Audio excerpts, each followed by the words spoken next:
California under this governor. Not that problems didn't exist before, but this governor has systematically and purposely defunded public education. You've had $17 billion in cuts over the last couple of years. There's another $12 billion in cuts in his May revise that was just announced on the 14th. 1/3 of those cuts, roughly $4 billion, are to education. Okay? He is trying to balance the budget on the backs of the elderly, the sick, the disabled, the poor, and our children.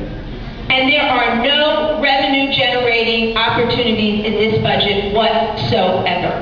And you have a right to be angry. You should be angry. And I can tell you that your advocates in Sacramento are angry, and they are some of the most effective advocates up there that I have ever met. They have basically said to this legislature, you either vote against a cuts-only budget and cuts to education, or we are not going to support you. And that's exactly what you should be doing. Every single person who gets into office should be held to that standard.